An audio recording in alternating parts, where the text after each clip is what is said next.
Hello students, welcome back in goodwill Educare. क्या हाल चाल है बच्चे? कैसे हैं आप लोग? अच्छे हैं? चलिए, बहुत सुंदर।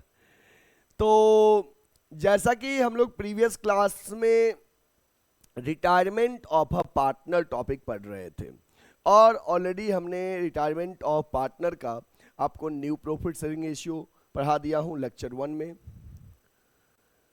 गेनिंग रेशियो लेक्चर 2 में आपको मैंने सिखाया। गुडविल का ट्रीटमेंट मैंने आपको लेक्चर 3 में पढ़ाया। और आज के क्लास में हम लोग डिस्कस करेंगे revaluation of assets and liabilities. आज के क्लास में हम लोग डिस्कस करेंगे revaluation of assets and liabilities. चलिए, आज हमारा रिटायरमेंट का पार्ट 4 है। और इससे पहले कि मैं अपने बारे में आपको बता दूं, बच्चे, I am your mentor Chandan sir, accounts faculties and BCom and MCom qualified from BHU main campus, B.Ed qualified and ex Navodayan. बच्चे, मैं जवाहर नवोदय विद्यालय से पढ़ा हूँ और पिछले 11 साल से लगातार कॉमर्स टीच कर रहा हूँ, और करीब अब तक 5000 से अधिक बच्चे को मैंने ऑफलाइन गुडविल एडुकेयर के सेंटर के माध्यम से कॉमर्स में टीच किया हूँ। और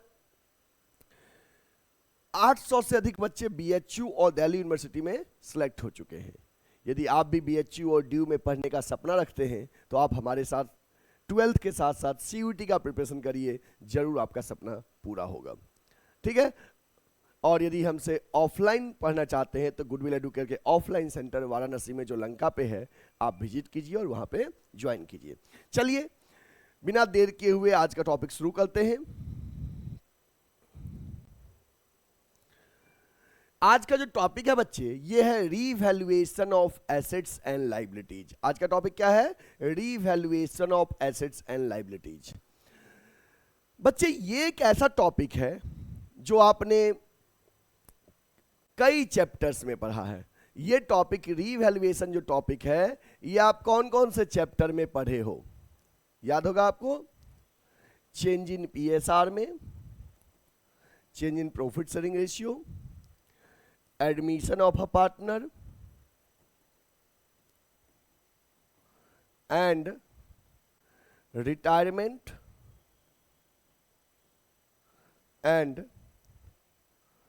death of a partner। ये एक ऐसा टॉपिक है जो पिछले 3 चैप्टर्स में आपने लगातार पढ़ा है। चेंज इन पीएसआर में, एडमिशन में और रिटायरमेंट और डेथ में भी पढ़ने जा रहे हैं। ठीक है। मतलब कि काफी इंपॉर्टेंट टॉपिक है change in profit sharing ratio में भी आपने रिवैल्यूएशन पढ़ा, change in profit sharing ratio में, एडमिशन में भी पढ़ा, रिटायरमेंट और डेथ में भी पढ़ रहे हैं। मतलब कि revaluation of assets and liabilities is most important topic. पिछले चैप्टर्स में भी आपने देखा कि आधे चैप्टर के बाद रीवैल्यूएशन अकाउंट ही प्रिपेयर करना था, और इस चैप्टर में भी आधे चैप्टर के बाद रीवैल्यूएशन प्रिपेयर करना है। और लगभग हर क्वेश्चन में आधे चैप्टर के बाद रीवैल्यूएशन अकाउंट बनाना ही बनाना है। आपको एक फुल फ्लेज क्वेश्चन पूछता है, और फुल फ्लेज क्वेश्चन में revaluation of assets and liabilities full fledge question में बनाने को 100% देता है। कि जब भी आपको क्वेश्चन आएगा तो फुल फ्लेज क्वेश्चन में revaluation of assets and liabilities बनाने को कहेगा ही कहेगा। तो इन सब बातों को ध्यान रखना है कि जब आपको रीवैल्यूएशन बनाने को कहेगा तो अच्छे से रीवैल्यूएशन आपको आना चाहिए। चलिए, हम रीवैल्यूएशन अकाउंट के बारे में कुछ फीचर्स आपको बता दें रीवैल्यूएशन अकाउंट के बारे में।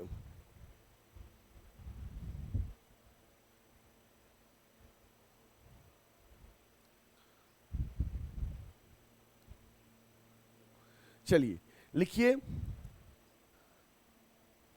Features of revaluation account. Features of revaluation account. Revaluation account का फीचर्स क्या है? First one is revaluation of assets and liabilities is done with a new account is called revaluation account. बच्चे assets और liabilities को जो हम revalue करते हैं वो एक नए account के माध्यम से करते हैं और उस account का नाम है revaluation account. Revaluation of assets and liabilities is done with the help of new account that is called revaluation account.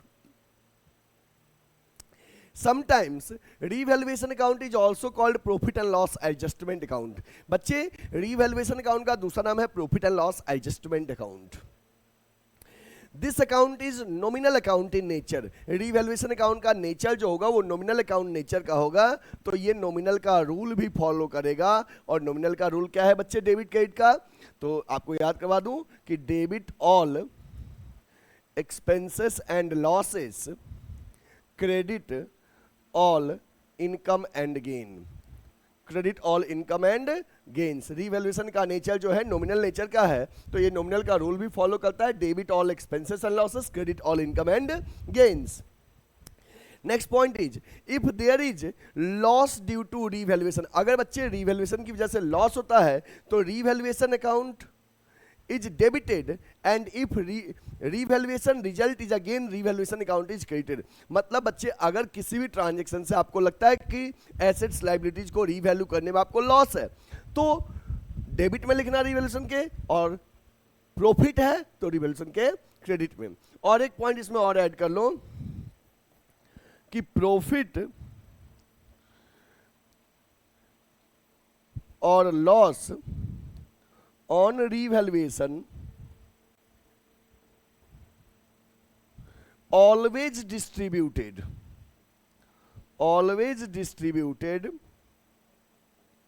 in old ratio. कि रिवैल्यूएशन करने से जो प्रॉफिट और लॉस होगा हमेशा ओल्ड रेशियो में डिस्ट्रीब्यूट होता है, चाहे वो कोई भी चैप्टर हो, चाहे चेंज इन पीएसआर हो या एडमिशन हो, रिटायरमेंट हो, डेथ हो, किसी भी चैप्टर में रिवैल्यूएशन से जो प्रॉफिट और लॉस आता है हमेशा ओल्ड रेशियो में डिस्ट्रीब्यूट होता है. तो चलो बच्चे आप इसको नोट कर लो, आप इसको नोट कर लीजिए. Note it. हो गया? Done? Okay. Next, the format of revaluation account. Revaluation account का फॉर्मेट आपके सामने स्क्रीन पे है. चलिए हम देखते हैं कि रिवैल्यूएशन अकाउंट जो है कैसे बनेगा, कितने कॉलम होंगे, क्या किस साइड रिकॉर्ड होगा. चलिए देखते हैं. सबसे पहले बच्चे कि जब हम रिवैल्यूएशन अकाउंट बनाते हैं तो 4 कॉलम ड्रॉ करते हैं. पर्टिकुलर्स अमाउंट 4 कॉलम ड्रॉ किए, ठीक है. आफ्टर दैट 4 कॉलम ड्रॉ कर लिए. After that debit side left hand side, credit side right hand side. देखो नॉमिनल नेचर का है तो एक्सपेंसेस होगा तो डेबिट में, इनकम होगा तो क्रेडिट में. अगर आपके पास कोई एसेट्स है और उस एसेट्स का वैल्यू इंक्रीज किया, ये फायदा है आपके लिए. कैसे सर? जैसे मान लो कि आपके पास एक जमीन है और उस जमीन का दाम बढ़ गया तो फायदा है कि लॉस है? कहोगे सर फायदा है. तो जितना दाम बढ़ा, वैल्यू जितना इंक्रीज किया, ये आपके लिए प्रॉफिट है. तो एसेट्स का दाम बढ़ने से फायदा हुआ, तो जितना वैल्यू बढ़ा वो क्रेडिट साइड में लिखोगे by increase in value of assets, by increase in value of assets. और वही एसेट्स का दाम अगर घटेगा तो decrease in value of assets, ये डेबिट में लिखोगे. अगर मान लो लाइबिलिटीज बढ़ा तो लॉस है डेबिट में, लाइबिलिटीज घटा तो क्रेडिट में. अनरिकॉर्डेड लाइबिलिटीज पाया गया तो लॉस है. ऐसे लाइबिलिटी जो पहले से बिजनेस के बुक्स में रिकॉर्डेड नहीं थे. और अनरिकॉर्डेड एसेट्स फायदा है क्रेडिट में. तो समझ में आ गया कि अगर एसेट्स का वैल्यू बढ़ेगा तो क्रेडिट में, एसेट्स का वैल्यू घटेगा तो डेबिट में, लाइबिलिटीज बढ़ेगा तो डेबिट में लॉस है, लाइबिलिटीज घटेगा तो क्रेडिट में. अनरिकॉर्डेड एसेट्स पाया गया फायदा है क्रेडिट में, अनरिकॉर्डेड लाइबिलिटीज डेबिट में. आफ्टर दैट कंपेयर करते हैं किस साइड का टोटलिंग ज्यादा है. अगर बच्चे क्रेडिट का टोटलिंग ज्यादा है तो क्रेडिट का टोटलिंग करना, वही टोटलिंग डेबिट में लिखना. बैलेंसिंग फिगर से यहां पे प्रॉफिट आएगा. टू गेन और profit on revaluation of assets, transfer to old partners capital और current account in old ratio. Revaluation का प्रॉफिट हमेशा ओल्ड रेशियो में बढ़ता है. और अगर डेबिट ज्यादा होगा तो क्रेडिट साइड में लॉस ऑन रिवैल्यूएशन लिखोगे. अगर डेबिट ज्यादा होगा तो क्रेडिट साइड में लॉस लिखोगे, और रिवल्यूशन का लॉस भी ओल्ड रेशियो में, रिवल्यूशन का प्रॉफिट लॉस हमेशा ओल्ड रेशियो में। चलो फॉर्मेट नोट कर लो, नोट हो गया? ओके चलिए अब इसके बेस पे एक जर्नल एंट्री बनाएंगे। तो जर्नल एंट्री बनाने का सिंपल सा बच्चे फंडा होता है कि जो कुछ भी, जैसे रिवॉल्यूशन अकाउंट एक लेजर है, लेजर से जर्नल बनाना है, तो जो कुछ भी रिवॉल्यूशन के डेबिट में है, जर्नल में ये चीज क्रेडिट कर दो, रिवॉल्यूशन को डेबिट कर दो, और जो आइटम रिवॉल्यूशन के क्रेडिट में है, जर्नल में वो डेबिट, रिवॉल्यूशन को क्रेडिट। चलिए जर्नल देखते हैं। रिवैल्यूएशन के टाइम में क्या क्या जर्नल एंट्री होगा। तो लिखा है following entries are passed for the purpose of revaluation. Revaluation के पर्पस से क्या क्या जर्नल एंट्री होगा। For decrease in value of assets, अगर एसेट्स का वैल्यू डिक्रीज करेगा, तो बच्चे एसेट्स का वैल्यू डिक्रीज करेगा तो ये अपने लिए फायदा है कि लॉस है? कहोगे सर लॉस है। लॉस है तो लॉस में रिवैल्यूएशन को डेबिट करेंगे, है ना। लॉस के केस में रिवैल्यूएशन को डेबिट, और फायदा के केस में रिवॉल्यूशन को क्रेडिट। तो एसेट्स का वैल्यू घटा, decrease in value of assets. आपको पता होना चाहिए एसेट्स बढ़ता है तो डेबिट है, घटता है तो क्रेडिट। तो ये लॉस है, revaluation debit to assets.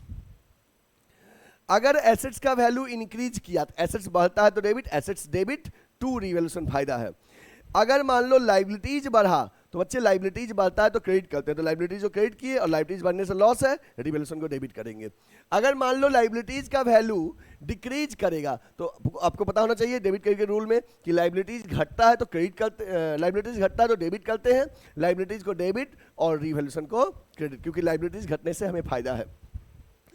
When revaluation account shows profit, बच्चे जब रिवैल्यूएशन अकाउंट प्रॉफिट शो करेगा तो पार्टनर्स में डिस्ट्रीब्यूट करोगे, और डिस्ट्रीब्यूट करने से पार्टनर्स कैपिटल बढ़ता है, और जब पार्टनर्स कैपिटल किसी ट्रांजैक्शन से इंक्रीज करेगा तो पार्टनर्स कैपिटल क्रेडिट करते हैं। तो अगर रिवैल्यूएशन अकाउंट प्रॉफिट शो किया तो पार्टनर्स में डिस्ट्रीब्यूट करोगे तो revaluation account debit to partners capital account, ठीक ना।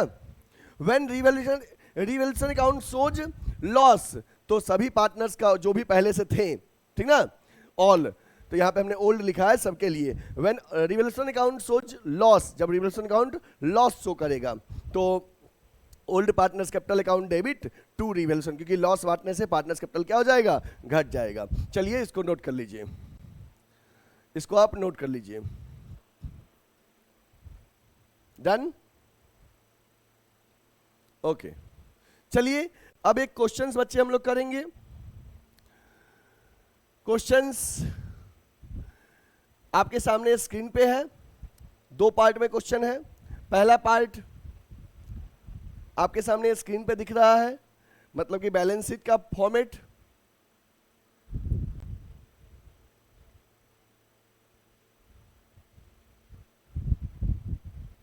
ओके, और इसके रिमेनिंग पार्ट्स यहां हैं, आप रिमेनिंग पार्ट का भी स्क्रीनशॉट ले लो।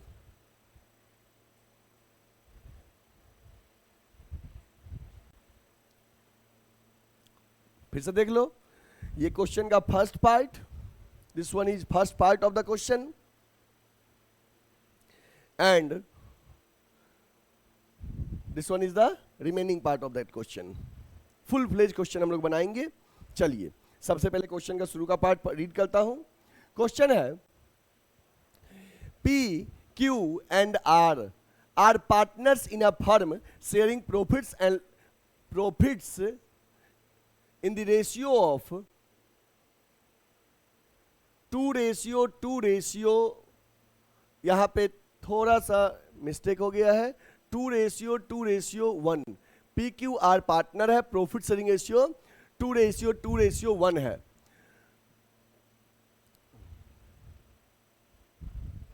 P Q R are partners in a firm sharing profits in the ratio of 2:1। Following is the balance sheet of the firm, यहां पे बैलेंस शीट होगा, balance sheet of the firm as at 31 March 2024 was as under. मतलब P Q R partner है, profit sharing ratio 2:1 है, नीचे इनका balance sheet दिया हुआ है, और बैलेंस शीट में देखो 4 कॉलम है, liabilities, amount, assets, amount. Liabilities side में क्या क्या दिया है, क्रेडिटर दिया है, कैपिटल दिया है, ठीक है ना, क्रेडिटर और कैपिटल। और एसेट्स में दिया है कैश दिया है, डेटर्स दिया है, स्टॉक है, प्लांट है, पेटेंट्स है, और दोनों साइड का टोटलिंग दिया है, ठीक है। चलिए यहां तक सही है, आगे रीड करता हूं क्या कह रहा है। आगे कह रहा है R retires on the date of, यहां देखो कौन रिटायर कर रहा है, आर रिटायर कर रहा है on the date of, on this date P and Q decided to share future profits and losses in the ratio of 3:2। और इस दिन सोचा आर के रिटायरमेंट के दिन कि P और Q सोच रहा है कि हम फ्यूचर प्रॉफिट बांटेंगे 3:2 में। फॉलोइंग एडजस्टमेंट्स वर अग्रीड। क्या क्या एडजस्टमेंट दिया है कि एन अमाउंट 5, मतलब कई सारे पॉइंट दिए हैं और लास्ट में लिखा है You are required to give necessary journal entry for the above adjustment and prepare revaluation account। मतलब कि हमको जर्नल एंट्री करना है और रीवैल्यूएशन अकाउंट प्रिपेयर करना है। तो बच्चे सुनो, जर्नल एंट्री जब भी आप करना है तो रीवैल्यूएशन बनाने के बाद करना, इससे जर्नल एंट्री इजी लगेगा। पहले आप बनाइए रीवैल्यूएशन अकाउंट, ठीक है। तो चलिए आप पेन और पेपर, हम उम्मीद करते हैं लेके बैठ चुके हैं मेरे साथ साथ, और जैसा हम बोले वैसा आपको भी करना है, ठीक है। चलिए सबसे पहले रीवैल्यूएशन जब हम बनाएंगे तो एक फॉर्मेट ड्रॉ करेंगे रीवैल्यूएशन अकाउंट का। रीवैल्यूएशन अकाउंट का फॉर्मेट ड्रॉ करेंगे। चलिए ड्रॉ करिए, लिखिए रीवैल्यूएशन अकाउंट, ठीक है। रीवैल्यूएशन अकाउंट में कितने कॉलम होते हैं बच्चे? 4 कॉलम होते हैं। Particulars, amount, particulars, amount. Revaluation account में 4 कॉलम होगा, ठीक ना। लेफ्ट साइड डेबिट साइड, यहां पे लिखिए particulars, amount, particulars, amount. Revaluation में 4 कॉलम होगा। फॉर्मेट ड्रॉ हो गया, ओके। अब सुनिए बनाने का तरीका क्या होता है। सबसे पहले फॉर्मेट ड्रॉ किए। अब क्वेश्चन बनाने का तरीका है कि आप रीड करेंगे क्वेश्चन के एडिशनल इंफॉर्मेशन को, और एडिशनल इंफॉर्मेशन को रीड करके आपको लगेगा कि किसी एसेट्स का वैल्यू बढ़ रहा है तो रिवैल्यूएशन क्रेडिट में, घट रहा है एसेट्स का वैल्यू डेबिट में, लाइबिलिटीज बढ़ रहा है रिवैल्यूएशन के डेबिट में, घट रहा है रिवैल्यूएशन के क्रेडिट में, अनरिकॉर्डेड एसेट्स पाया गया रिवैल्यूएशन के क्रेडिट में, अनरिकॉर्डेड लाइबिलिटीज रिवैल्यूएशन के डेबिट में। मतलब सिंपल सा बात है, किसी ट्रांजैक्शन से आपको लगे फायदा हो रहा है तो फायदा कब होगा? या तो एसेट्स बढ़ेगा या लाइबिलिटीज घटेगा, तो वो ट्रांजैक्शन क्रेडिट में लिखिएगा जितना फायदा हो रहा है। बढ़ के कितना हुआ वो नहीं, जितना बढ़ा। अगर किसी ट्रांजैक्शन से आपको लॉस हो रहा है तो लॉस कब होगा? जब एसेट्स का वैल्यू घटेगा या लायबिलिटीज बढ़ेगा, तो वो चीज लॉस हो रहा है रिवैल्यूएशन के डेबिट में। घट के कितना हुआ वो नहीं, कितना घटा, कितना फायदा हुआ, कितना लॉस हुआ, ये चीज लिखेंगे हम कब? जब एडजस्टमेंट को रीड करेंगे तब, ठीक है। चलिए अब सबसे पहला काम हमारा रहेगा एडजस्टमेंट्स के पॉइंट्स को रीड करना। पहला पॉइंट है an amount 5000 included in debtors. N amount 5000 included in debtors, debtors में 5000 इंक्लूडेड है, रिटेन ऑफ एज बैड डेब्ट। ये वाला पॉइंट आपको अच्छे से पढ़ना है। पूरे रिवैल्यूएशन में बैड डेब्ट प्रोविजन वाला पॉइंट पे आपको काफी अच्छे से ध्यान देना है, क्योंकि अक्सर बच्चे गलती इसी में करते हैं, बाकी पॉइंट तो आपको नॉर्मल सा लगेगा, इस वाले पॉइंट पे ध्यान देना है। कह रहा है an amount 5000 included in debtors to be written off as bad डेब्ट। 5000 रुपया डेटर्स में इंक्लूडेड है जिसको हमने बैड डेब्ट कर दिया, मान लिया बैड डेब्ट, अब पैसा डूब गया, मिलने के चांस नहीं है। तो यहां पे ध्यान ये देना है तुरंत। अब आपका ध्यान जाएगा बैलेंस शीट में डेटर्स की ओर। चलिए बैलेंस शीट में चल रहे हैं डेटर्स की ओर। बैलेंस शीट में हम आ गए डेटर्स की ओर। अब देखेंगे कि हमारे पास डेटर 80,000 का पहले से है और क्वेश्चन के एडजस्टमेंट में था कि 5000 रुपया बैड डेब्ट हो गया। अगर बच्चे डेटर्स के नीचे प्रोविजन फॉर डाउटफुल डेब्ट लिखा है 4000 का, अगर मान लो लेट्स इमेजिन कि पहले से अगर प्रोविजन नहीं दिया हुआ होता यहां पे, तो उस केस में 80 का डेटर्स था और मेरा 5000 रुपया डूब गया, तो मेरे लिए नेट लॉस कितने का हुआ? कहोगे सर 5000 का। क्यों? पहले से मैंने कोई प्रोविजन किया नहीं था और मेरा 5000 रुपया डूब गया। नेट लॉस 5000 का होता तो 5000 रिवैल्यूएशन के डेबिट में जाता। बट क्वेश्चन ऐसा नहीं है। क्वेश्चन क्या कह रहा है, क्वेश्चन में डेटर्स तो 80,000 का है और प्रोविजन पहले से 4,000 का है। मतलब पहले से हम माइंडसेट बनाए हुए थे कि मेरा 4,000 रुपया डूबेगा। लास्ट ईयर जब हम profit and loss account prepare कर रहे थे, एट दैट टाइम मैंने प्रोविजन किया था अपने डेटर्स पे 4,000 रुपीज डूबने का, डाउटफुल डेब्ट का, और मेरा पैसा डूबा 5,000। तो कहोगे सर नेट लॉस कितने का है, 1,000 का। कैसे सर, आपका 5,000 डूबा जिसमें 4,000 तो आप पहले से सोच रहे थे कि डूबेगा। 5,000 डूबा जिसमें 4,000 आप पहले से सोच रहे थे डूबेगा। तो 5 जो डूबा ना, उसमें से 4,000 लॉस पुराने प्रोविजन से एडजस्ट हो गया और 1,000 का एक्स्ट्रा लॉस है वो रिवैल्यूएशन में जाएगा। अगर पहले बिल्कुल ही ये प्रोविजन नहीं होता तो उस केस में लॉस 5,000 का हुआ, पूरे 5,000 जाता रिवैल्यूएशन में। लेकिन अगर हमारा पहले से अगर कोई प्रोविजन है तो जितना लॉस होगा पहले वो पुराने प्रोविजन से एडजस्ट होगा और एक्स्ट्रा लॉस ही रिवैल्यूएशन में जाएगा।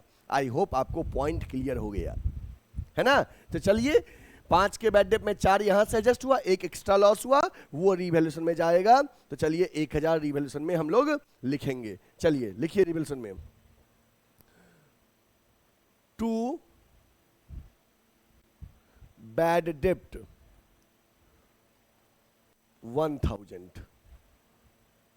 ठीक है, आप अगर अपने सुविधा के लिए चाहो ये कैसे आया तो यहां पे लिख भी सकते हो 5,000 माइनस 4,000। आपके हिंट के लिए लिख दे रहा हूं कि डूबा तो 5,000 जबकि वो पुराने प्रोविजन से 4 एडजस्ट कर लिया तो 1,000 ही यहां पे आया। ठीक है, 5 बैड डेब्ट हुआ था जिसमें 4 पुराने प्रोविजन से एडजस्ट किया तो 1,000 रिवैल्यूएशन में आया। पहला पॉइंट आई होप क्लियर हो गया। चलिए नेक्स्ट एडजस्टमेंट का दूसरा पॉइंट देखते हैं क्या कह रहा है। पहला पॉइंट क्लियर हो गया, दूसरा है प्रोविजन फॉर डाउटफुल डेब्ट be maintained eight existing rate. ये पॉइंट भी ध्यान रखिएगा कि प्रोविजन फॉर डाउटफुल डेब्ट एग्जिस्टिंग रेट से मेंटेन करना है। एग्जिस्टिंग रेट का मतलब होता है कि पहले डेटर्स पे जिस रेट से प्रोविजन किए थे अभी भी वैसे ही प्रोविजन करिए। तो जरा देखिए बच्चे कि पहले डेटर्स था 80,000 का, डेटर्स था कितना का, 80,000 का था ना जी, और 80,000 के डेटर्स पे 4,000 का प्रोविजन था। तो ये कितना परसेंट था 80 का, ये निकालना है। तो ऐसे निकालोगे जितना प्रोविजन था 4,000 अपॉन ओवरऑल डेटर्स 80,000 इंटू 100।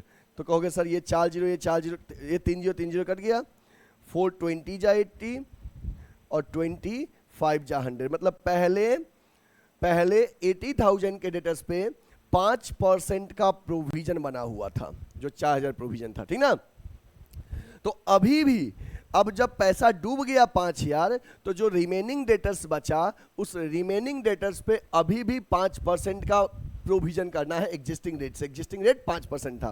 तो जैसे कहोगे सर 80 के डेटर्स में से 5,000 आपका पैसा डूब गया तो अब जो डेटर्स बचे वो कितने के हैं, 75,000 के। उन 75,000 के डेटर्स पे आप 5% प्रोविजन करिए फ्यूचर के लिए। चलिए करते हैं, अगर 75,000 के डेटर्स पे 5% का प्रोविजन करेंगे फ्यूचर के लिए तो कितना हो जाएगा, कहोगे सर 3,750 रुपया। कितना, 3,750। ये फ्यूचर के लिए कर रहे हैं। तो फ्यूचर के लिए कर रहे हैं तो मेरे लिए होने वाला ये लॉस है फ्यूचर के लिए।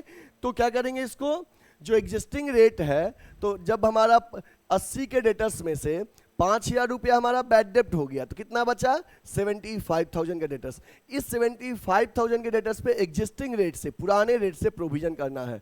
तो 3,750 का प्रोविजन करेंगे बच्चे, 3,750 का प्रोविजन। ये 3,750 का प्रोविजन मेरे लिए होने वाला लॉस है फ्यूचर में। तो इसको भी क्या करिएगा, आप यहां पे लिखिएगा टू प्रोविजन फॉर डाउटफुल डेब्ट, डाउटफुल डेब्ट अकाउंट। ये कैसे आया, तो 75,000 का 5%। ठीक है, 3,750। ठीक ना, ओके क्लियर है। नेक्स्ट पॉइंट क्या है, थर्ड पॉइंट देखते हैं। 2 पॉइंट आपका क्लियर हो गया। Stock be reduce to 82,000। बच्चे स्टॉक इज रिड्यूस टू, जब भी लिखा रहेगा reduce to, increase to, you will take difference of new figure as well as old figure of existing balance sheet. Reduce to का मतलब हुआ घट के इतना हुआ, और वह अगर वही चीज कहता रिड्यूस बाई इतना, रिड्यूस बाई, तो रिड्यूस बाई का मतलब हुआ इतना घटा। रिड्यूस बाई वाला में क्लियर कितना घटा, रिड्यूस टू में डिफरेंस लेंगे कि कितना घटा। चलिए देखते क्या कह रहा है, स्टॉक भी रिड्यूस टू 82,000, स्टॉक घट के 82,000 हुआ। तो चलिए देखते हैं पहले स्टॉक कितना था। बच्चे पहले बैलेंस शीट में स्टॉक था, स्टॉक पहले था 90,000 का, अब स्टॉक घट के 82,000 हुआ है। तो इसका मतलब कितना घटा है स्टॉक, 8,000। कितना घटा है, 8,000। और स्टॉक घटा है, ये मेरे लिए लॉस है, तो यहाँ पे टू स्टॉक जितना घटा है 8,000। हमने आपको पहले भी कहा है कि अगर एसेट्स का वैल्यू कभी भी, अगर एसेट्स का वैल्यू कभी भी घटता है तो ये अपने लिए लॉस है, ये लिखाएगा रीवैल्यूएशन के डेबिट में। Third point is clear. Next देखिए क्या पॉइंट है, नेक्स्ट है प्लांट बी रिड्यूस बाई 10,000।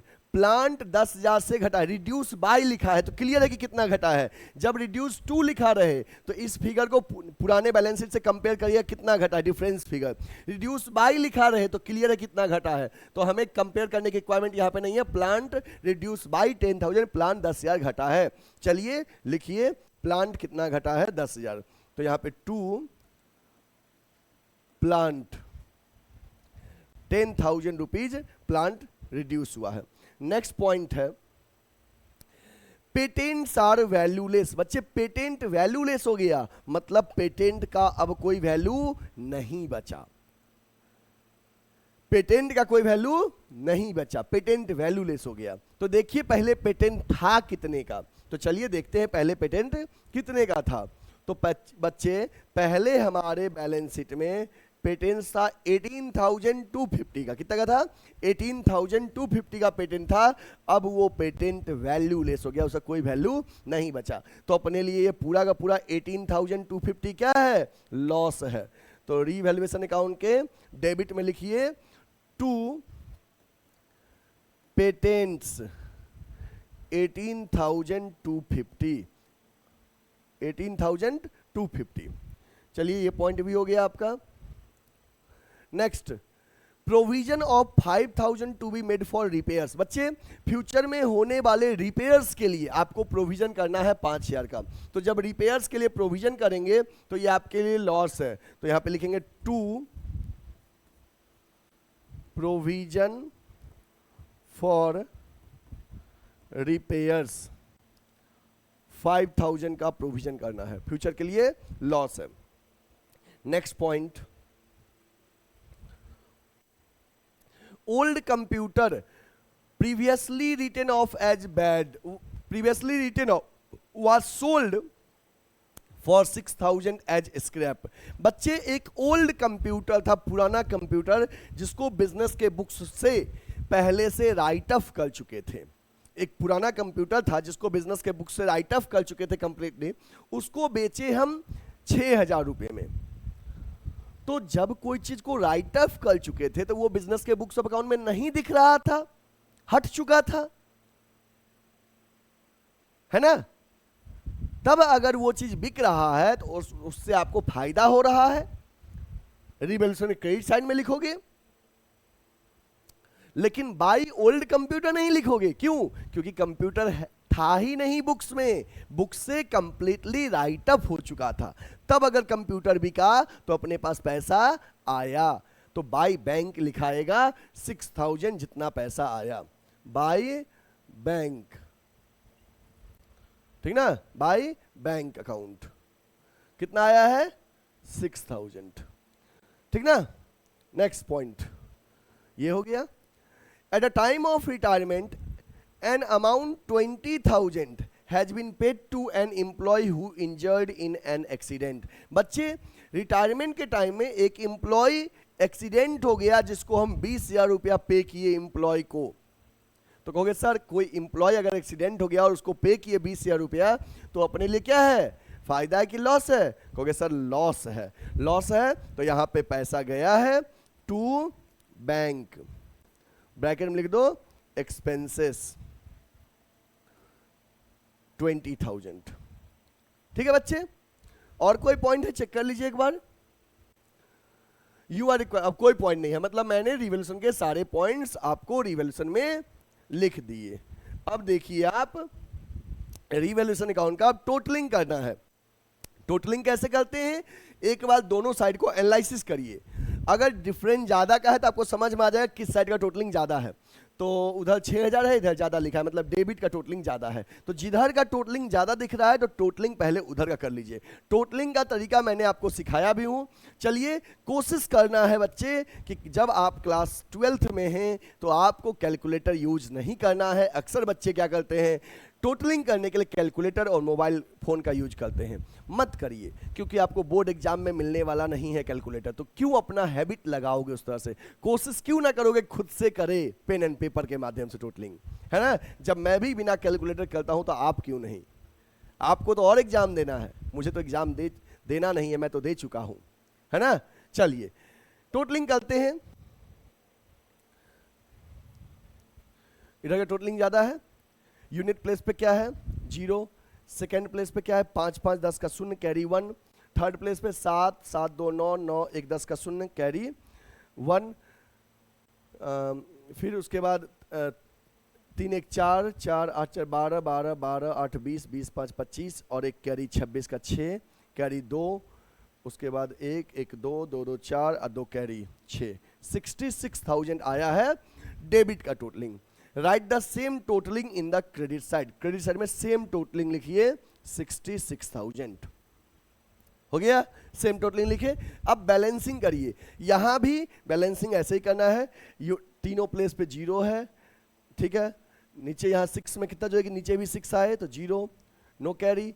0 में कितना जो है कि 6 आए तो 6, हमारा बैलेंस आ गया 60,000, दैट इज लॉस। तो यहां पे लिखिए by loss on revaluation account transferred to, revaluation का लॉस ट्रांसफर करेंगे।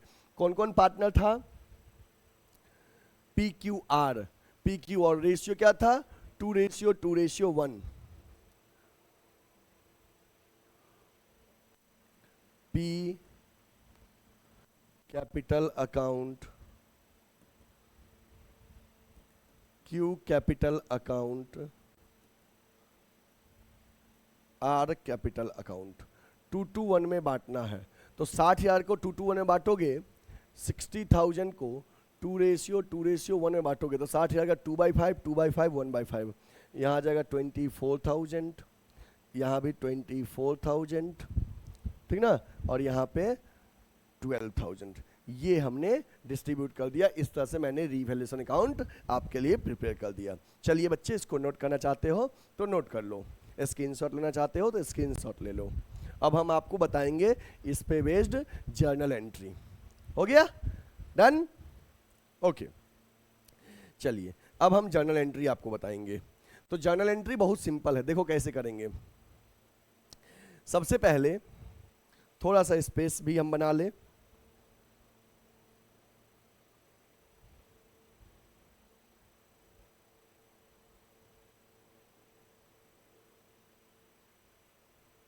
देखो एक चीज समझ लो कि अगर कोई भी आइटम रीवैल्यूएशन के डेबिट में है तो जर्नल में वो चीज क्रेडिट होगा और रीवैल्यूएशन अकाउंट डेबिट होगा। कोई भी अकाउंट रीवैल्यूएशन क्रेडिट में है, जर्नल में ये डेबिट होगा, रीवैल्यूएशन अकाउंट क्रेडिट होगा। तो यहाँ पे आपको बस ध्यान देना है, बैड डेब्ट वाला एंट्री, प्रोविजन वाले एंट्री को अच्छे से समझना है, बाकी सब जल्दी समझ में आ जाएगा। ठीक है, चलिए बैड डेब्ट वाला में क्या समझना है कि बैड डेब्ट जो हुआ है 1000 का हुआ है ना, तो क्या ये 5000 का जो हुआ है उसमें रीवैल्यूएशन में तो 1000 लिखाया है, तो क्या सर सीधे एंट्री कर दे रीवैल्यूएशन डेबिट टू बैड डेब्ट? नहीं बच्चे, ऐसे नहीं करना है। तो क्या करना है, चलिए देखते हैं।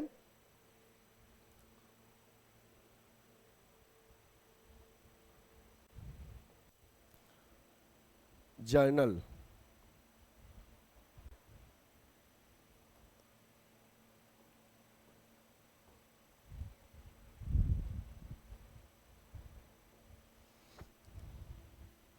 आप फॉर्मेट में करिएगा, हम ऐसे ही समझा दे रहे हैं आपको। एक तो आपका बैड डेप्ट हुआ था, बैड डेप्ट हुआ था 5000 का, तो उसके लिए आप बैड डेप्ट आपके लिए लॉस है ना जी।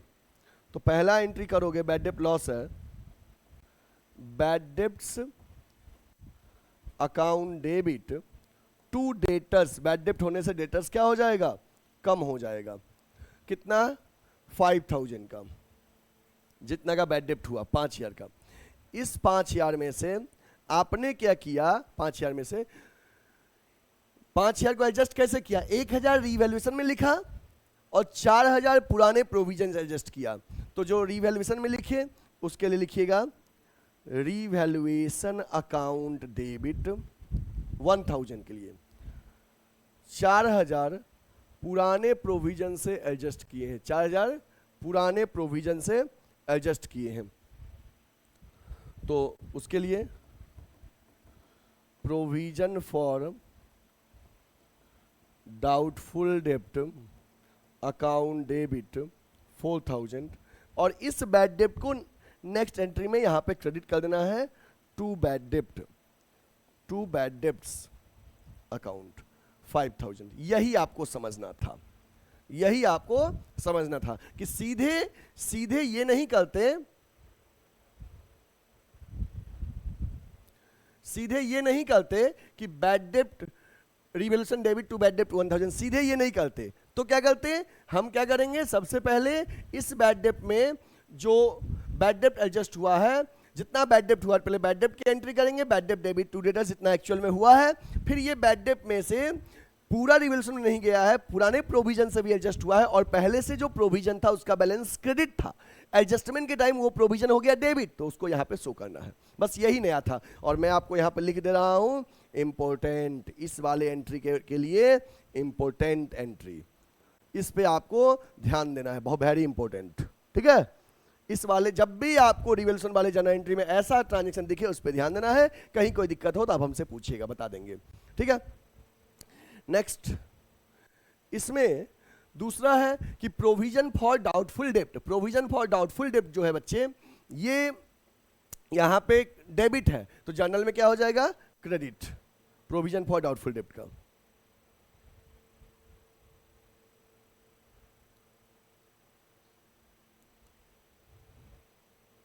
चलिए तीसरा एंट्री लिखिए,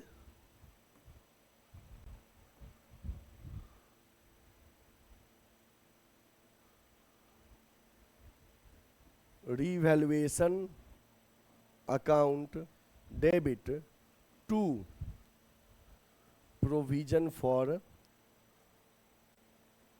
डाउटफुल डेब्ट्स। देखिए फिगर कितने का है, फिगर कितने का है, फिगर कितने का है प्रोविजन फॉर डाउटफुल डेब्ट का, 3750 का। तो लिखिए सेम फिगर 3750। नेक्स्ट क्या है, नेक्स्ट है stock plant patent provision for repairs bank, ये सबको एक ही एंट्री में कर दीजिए, stock plant patent provision for repairs bank, ये सब आपको डेबिट है, तो जर्नल में क्या हो जाएगा, क्रेडिट। ओके चलिए करिए, यहां पे रिवैल्यूएशन डेबिट हो जाएगा,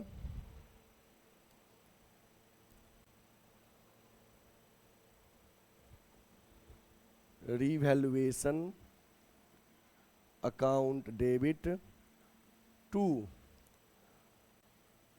stock account to plant account to patent account to provision for repairs account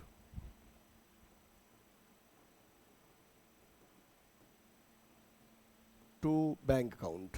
मतलब कि नेक्स्ट एंट्री में जो भी यहाँ डेबिट है रिवैल्यूएशन में, जर्नल में वो चीज क्या कर दिए, क्रेडिट, और रिवैल्यूएशन को डेबिट। फिगर लिखिए स्टॉक में लिखो बच्चे 8,000, प्लांट में 10,000, पेटेंट में 18,250 और प्रोविजन फॉर डाउटफुल रिपेयर्स में 5,000 और यहाँ पे बैंक में 20,000। कितना हो गया देखो, सबसे पहले 20, 10, 30, 8, 38, 5, 43, 43 और 10, 53, 53 और 8, 53, 8, 61, 61,250।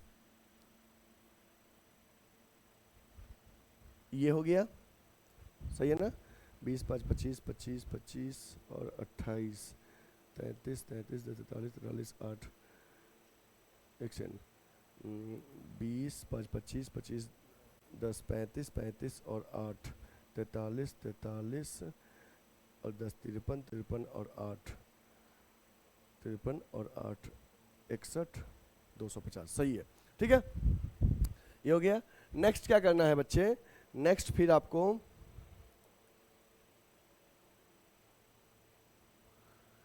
नेक्स्ट आपने यहाँ पे बैंक फिर क्या किया है क्रेडिट में, तो जर्नल में बैंक डेबिट और रिवैल्यूएशन क्रेडिट हो जाएगा 6,000 से। नेक्स्ट एंट्री आप लिखिए,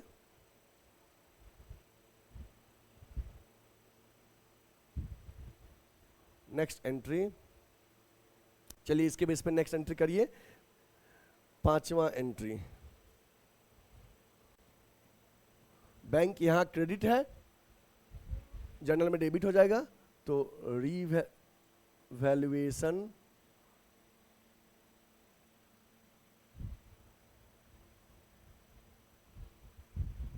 अच्छा बैंक क्रेडिट है तो जर्नल में बैंक क्या होगा, डेबिट होगा ना। तो नेक्स्ट एंट्री होगा bank account debit to revaluation account और फिगर हो जाएगा 6,000 से, ठीक है। नेक्स्ट क्या है, यहाँ पे PQR कैपिटल क्रेडिट में है तो जर्नल में डेबिट और revaluation credit. P capital account debit, Q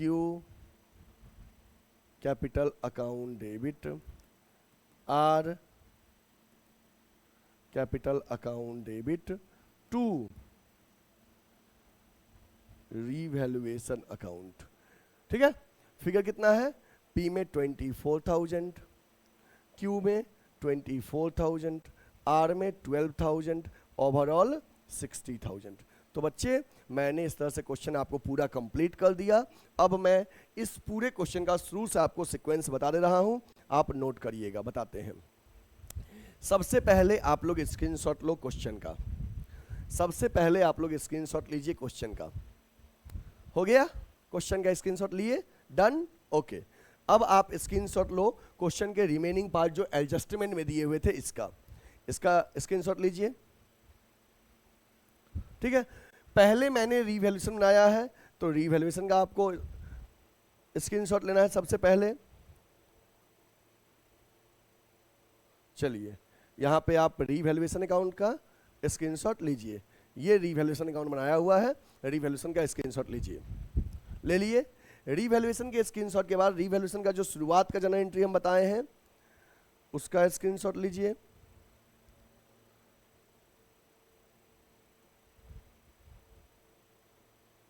ये जो शुरू में एंट्री बताए थे 1, 2,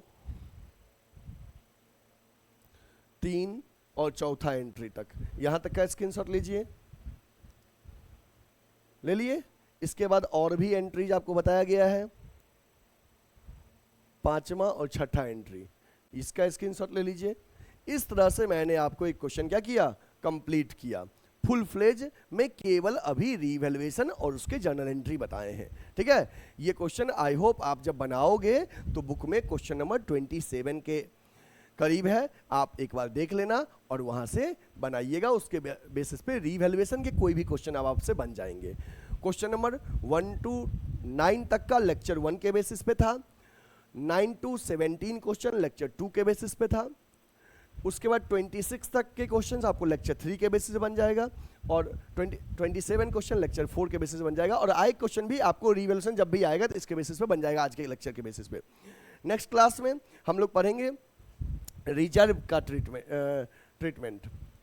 सुनिए, अब ऐसे कोई भी स्टूडेंट जो बच्चे हमसे ऑफलाइन पढ़ना चाहते हैं, गुडविल एडुकेयर के ऑफलाइन सेंटर में पढ़ना चाहते हैं, तो आप हमारे ऑफलाइन सेंटर के लिए स्क्रीन पे जो नंबर दिख रहा है आप हमें कॉल या व्हाट्सएप कर सकते हैं। सबसे पहले मैं बता दूं बच्चे कि गुडविल एडुकेयर एक प्योर कॉमर्स कोचिंग है। वाराणसी में, उत्तर प्रदेश में नंबर 1 की रैंकिंग रखता है गुडविल एडुकेयर कॉमर्स सेक्शन में, कि प्योर कॉमर्स वाला वाराणसी में केवल एक ही कोचिंग है, दैट इज गुडविल एडुकेयर। यहां पे मिक्स फॉर्म में नहीं पढ़ाया जाता है। कोचिंग का मतलब कॉमर्स कोचिंग में ओनली गुडविल एडुकेयर। हमारे यहाँ 11th एंड 12th कॉमर्स का मल्टीपल बैचेज अवेलेबल है, सुबह से शाम तक back to back batches available है। आप जब भी ज्वाइन करना चाहते हैं बैचेज आपके लिए अवेलेबल है। इसके बाद CUET कोर्सेज भी कोचिंग में पढ़ाया जाता है। CUET जो एंट्रेंस होता है सेंट्रल यूनिवर्सिटी में एडमिशन के लिए, BHU में, DU में, इलाहाबाद यूनिवर्सिटी में, इसके लिए हम लोग BCom और MCom एंट्रेंस का क्लासेस प्रोवाइड करते हैं। BCom first second third year का भी रेगुलर क्लासेस कोचिंग में चलता है। कोचिंग का एग्जैक्ट एड्रेस है B30/74 Ravidas gate beside Lanka थाना, वाराणसी। अगर आप लंका पे आएंगे बनारस में, तो लंका पे आएंगे तो रविदास गेट है लंका पे, रविदास गेट के अंदर एंट्री लेंगे, 100 मीटर बाद लेफ्ट साइड में लंका थाना है, और थाना के जस्ट बगल में सटे हुए गुडविल एडुकेयर का मेन रोड पे ऑफलाइन सेंटर है। किसी बच्चे को अगर ज्वाइन करना है तो आप हमारे ऑफलाइन सेंटर पे ज्वाइन कर सकते हैं। सेंटर पे ज्वाइन करने के लिए स्क्रीन पे आपको नंबर दिख रहा है, आप हमें कॉल या व्हाट्सएप कर सकते हैं। अभी बच्चे जस्ट गुडविल एडुकेयर में एक नया बैच स्टार्ट हुआ है 11th एंड 12th कॉमर्स का। किसी भी बच्चे को अगर नए बैच में एडमिशन लेना है तो आप 11th एंड 12th कॉमर्स के न्यू बैच में अवेलेबल एडमिशन लेने के लिए आप हमें कॉल या व्हाट्सएप कर सकते हैं। एग्जैक्ट एड्रेस आपको मैंने बता दिया। अगर कोई भी ऐसे स्टूडेंट्स हैं जो हमारे चैनल को अभी तक सब्सक्राइब नहीं किए हैं, तो बच्चे आप गुडविल एडुकेयर के YouTube चैनल को सब्सक्राइब कर ले, बेल आइकन प्रेस कर ले, जिससे कि कोई भी वीडियोज अपलोड होगा तो सबसे पहले नोटिफिकेशन आपको मिलेगा। इसके साथ साथ अगर आज के सेशन को आपने लाइक नहीं किया है तो आप सेशन को लाइक कर लें, क्योंकि आपका लाइक जो है ये मुझे मोटिवेट करता है और लेक्चर्स प्रोवाइड करने के लिए। अगर कोई बच्चे को गुडविल एडुकेयर के ऑफलाइन सेंटर में ज्वाइन करना है तो लंका पे ज्वाइन कीजिए, वाराणसी में जो गुडविल एडुकेयर का ऑफलाइन सेंटर है। अगर आपको ऑनलाइन फ्री लेक्चर चाहिए तो यूट्यूब चैनल पे गुडविल एडुकेयर को सब्सक्राइब कर लें, रेगुलर वीडियो आते रहते हैं, आप देखते रहिए। अगर आपको पेड कोर्सेज चाहिए तो गुडविल एडुकेयर का ऐप डाउनलोड कीजिए प्ले स्टोर से, और स्टोर सेक्शन से वहां से पेड कोर्सेस आप परचेज कर सकते हैं। इसके साथ साथ मैं मिलूंगा फिर नेक्स्ट क्लासेस में आपके लिए एक नए टॉपिक के साथ, that is accounting treatment of reserve and accumulated profit at the time of retirement of a partner. नए टॉपिक कल के क्लास में मिलेंगे, तब तक के लिए टेक केयर, थैंक यू, जय हिंद।